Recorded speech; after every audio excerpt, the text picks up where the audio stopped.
All right. Okay. No, get the bottle out of the way. No. This is sponsored by. All right. I would like to propose a toast, and this is going to be a toast to jokes. Okay.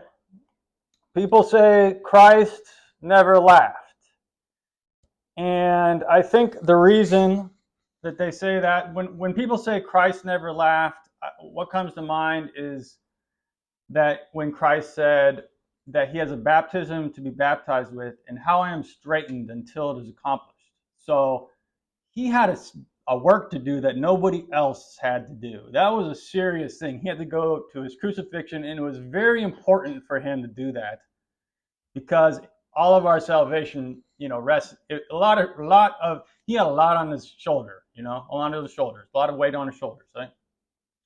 That's why I think maybe he didn't laugh, but I think he did smile. He would have probably smiled. He would have cracked a smile, and it would have been a beautiful smile. I would have loved to see that smile. So, okay, back to the jokes. I have a joke that I made up just the other day. I've never told it before. I don't know. I only know the punchline. Okay? So, be merciful to me. So, there was a boy, this is in Southern California, and he had a swimming pool in his backyard. And he would go out, go play in the swimming pool. A lot of people in California have swimming pools, So he would be out there playing, and then one day he went out to the swimming pool and he found a surprise. There was a porpoise in his swimming pool. He had no idea where it came from. And so he said, Mom, there's a porpoise in my swimming pool. Can I keep it? And she said, okay, I don't know where this porpoise came from. Maybe we should call animal control. Maybe. He said, no, don't tell anybody. So Mom says, all right.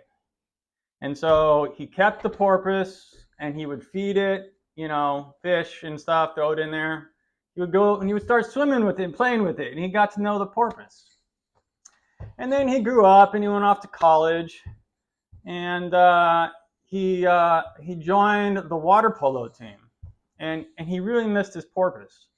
And so one day he went home and he got a horse trough and he put it in his back of his truck, and he put the porpoise into the horse trough, filled it with water, and he brought him to college, and he started so he could keep it. And so he kept it secretly in the swimming pool at college where he was playing. He had a key, and he was on the water polo team. And then he would play with the porpoise, and he discovered it was a pretty smart porpoise. And so he got playing. He would practice water polo with it. And pretty soon the porpoise got so good at water polo that the coach saw it and found out, and he said, we got to get him on the team. And so they gave him a number, a jersey, they put on the thing on his ears, and they had a porpoise playing college water polo, okay? And they put him on the team, and he was so fast, and he had the sonar, what is it called?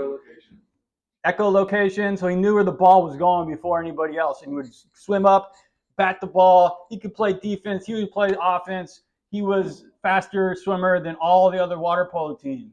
All the players. So this water polo team started winning every game, and they were first in the nation. Okay, and it became a national sensation. It was all on the news and the TV, and everyone was talking about this porpoise. And then the team that had won the last year, they were like, "What are we gonna do?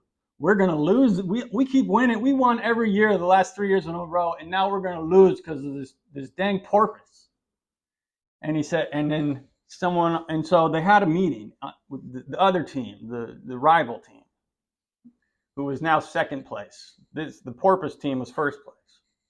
And so they had a meeting, and they were saying, what should we do? All the coaches got together. And he said, one of the coaches piped up and he said, I got a secret weapon. I have been secretly training a dolphin to play water polo. Dolphins are faster than porpoises. They're more agile. We'll just add him to the team and we'll win. We'll be in the contention.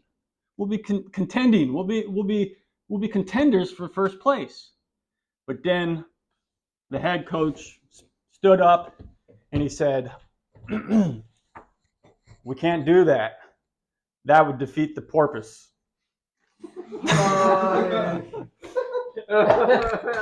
It's a jokes. Gotta get more jokes. I thought I knew that I was going a half dozen times, and I did not. There was a purpose for that.